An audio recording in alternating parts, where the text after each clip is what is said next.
Top 10 mistakes new cosmetic formulators make. Don't be that brand. आज cosmetic market तेज़ी से grow कर रहा है।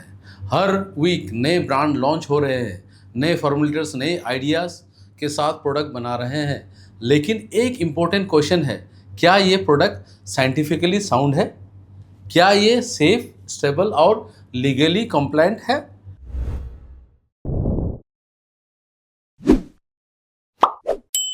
Hello formulators, creators and skin care के future scientist, welcome back to R&D Guru, जहां हम आपको सिखाते हैं प्रोडक्ट फॉर्मुलेशन के पीछे का रियल साइंस। मैं TRC, नाम तो सुना ही होगा आपने। आज के वीडियो में मैं आपको बताऊंगा उन टॉप 10 कॉमन मिस्टेक के बारे में जो नए फॉर्मुलेटर बार बार करते हैं। ये मिस्टेक्स ना सिर्फ प्रोडक्ट को फेल करती है बल्कि ब्रांड की क्रेडिबिलिटी भी ख़त्म कर देती है। अगर आप कॉस्मेटिक फॉर्मुलेटर बनना चाहते हैं या ब्रांड लॉन्च करने के प्लान कर रहे हैं तो ये वीडियो आपके लिए मैंडेटरी है। सबसे पहली मिस्टेक है copy paste formulas without understanding. बहुत सारे बिगिनर्स किसी प्रोडक्ट का लेवल देख के या इंटरनेट से फार्मूला कॉपी करके प्रोडक्ट बनाना शुरू कर देते हैं। इंग्रेडिएंट का कॉम्बिनेशन देख के लगता है सब कुछ ठीक है, लेकिन असल में फॉर्मूलेशन सिर्फ इंग्रेडिएंट्स का मिलान नहीं होता, उसके पीछे साइंस होती है। Ingredient percentage, compatibility, solubility, pH sensitivity सब कुछ इम्पोर्टेंट होता है। कॉपी पेस्ट फार्मूला सिर्फ एक्सपेरिमेंट के लिए ठीक है, लेकिन कमर्शियल प्रोडक्ट बनाने के लिए नॉलेज चाहिए। दूसरी मिस्टेक है ignoring pH testing. Skin care product का pH डिसाइड करता है कि वो स्किन के लिए कितना सेफ है और एक्टिव इंग्रेडिएंट्स कितना इफेक्टिव रहेंगे। बहुत फार्मुलेटर्स pH मीटर लेना अवॉइड करते हैं और एज्यूम कर लेते हैं कि pH ठीक होगा with pH indicator strip.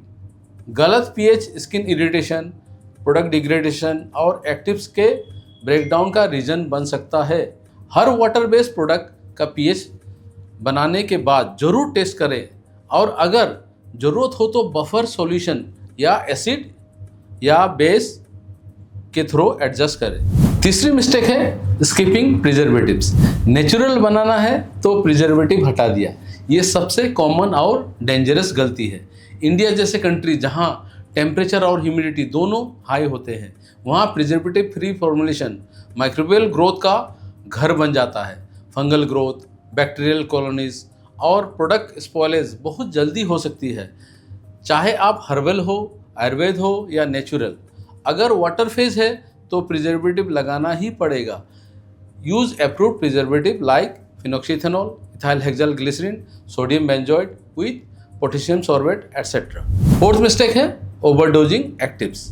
Niacinamide, vitamin C, AHA, BHA सब ट्रेंडिंग एक्टिव्स है, लेकिन हर एक्टिव का एक इफेक्टिव और सेफ कंसंट्रेशन होता है। बिगिनर्स गलती से हर ट्रेंडिंग एक्टिव्स को एक ही फार्मूला में डाल देते हैं, जिससे प्रोडक्ट या तो अनस्टेबल हो जाता है या कस्टमर की स्किन पे रिएक्शन कर देते हैं।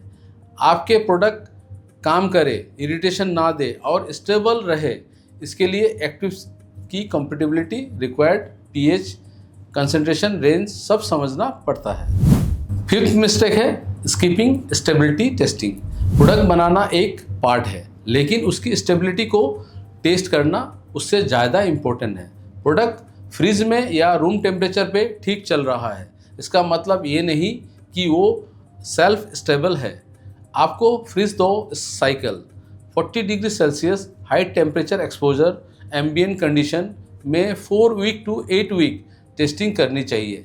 स्टेबिलिटी फेल्यूर का मतलब प्रोडक्ट का separation, colour change, smell degradation हो सकता है जो आपके ब्रांड को डैमेज करता है। सिक्स मिस्टेक है using high fragrance. Fragrance skin feel को बेटर बनाता है, लेकिन ज़्यादा फ्रेगनेंस स्किन इरिटेशन का कॉज बन सकता है, स्पेशली इंडियन मार्केट में जहां सेंसिटिव स्किन कॉमन है।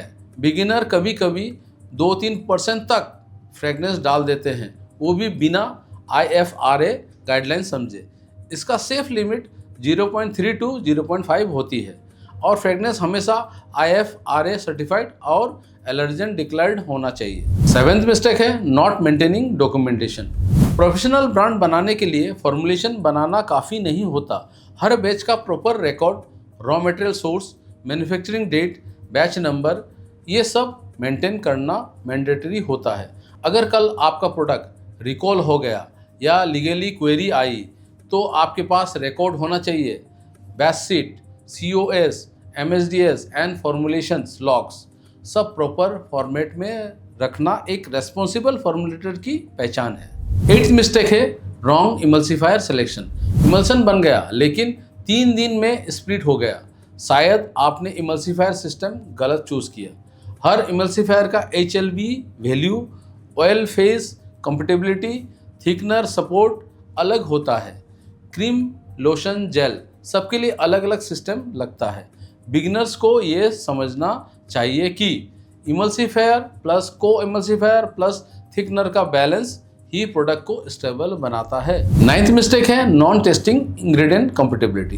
एक्टिव्स और एडिटिव्स का मिक्सर बनाना इजी लगता है, लेकिन हर इंग्रेडिएंट pH, टेम्परेचर और इंटरेक्शन के बेसिस पे बिहेव करता है। जैसे कि विटामिन C, एस्कॉर्बिक एसिड को नियासिनामाइड के साथ यूज़ करने से ऑक्सीडेशन हो सकता है या pH शिफ्ट के वजह से प्रोडक्ट अनस्टेबल हो सकता है। फॉर्मुलेशन बनाने से पहले हर इंग्रेडिएंट का डाटा शीट, सॉल्युबिलिटी और इनकम्पैटिबिलिटी फैक्टर्स चेक करो। Last but not the list, 10th mistake है इग्नोरिंग लीगल और लेवलिंग गाइडलाइंस। कॉस्मेटिक बनाना एक रेगुलेटेड एक्टिविटी है। आपको drug and cosmetic act, BIS standard, CDS को लाइसेंस और लीगल लेवलिंग रिक्वायरमेंट फॉलो करनी ही पड़ेगी। लेवल पे MRP, self life, batch number, ingredients इन INCI फॉर्मेट, मैन्युफैक्चरर एड्रेस सब लिखना मैंडेटरी होता है। गलत क्लेम, इनकम्प्लीट लेवल या विदाउट लाइसेंस मैन्युफैक्चरिंग आपको लीगल ट्रबल में डाल सकता है। तो ये थे 10 सबसे कॉमन मिस्टेक जो नए फॉर्मुलेटर करते हैं। आपका सपना एक कॉस्मेटिक ब्रांड लॉन्च करना है, लेकिन अगर आप ये साइंटिफिक और लीगल एस्पेक्ट्स इग्नोर कर रहे हो तो आप सिर्फ प्रोडक्ट नहीं, अपने कस्टमर की सेफ्टी को भी रिस्क पे डाल रहे हो। अगर आप इन मिस्टेक से बचना चाहते हैं और सही फॉर्मुलेशन, लीगल कंप्लायंस और स्टेबिलिटी प्रोसेस सीखना चाहते हैं तो कमेंट करके लिखिए TRC गाइड मी। तो दोस्तों आज के लिए बस इतना ही। अगर आप अपना स्किन केयर या पर्सनल केयर स्टार्टअप शुरू कर रहे हैं या एक एडवांस फॉर्मुलेटर बनना चाहते हैं, R&D Guru is here to back you with knowledge and tools. Download the R&D Guru app for expert modules, formulation hack and ingredient deep dives. Also like, share and subscribe. Jai Hind, Jai Bharat. Let's make India proud.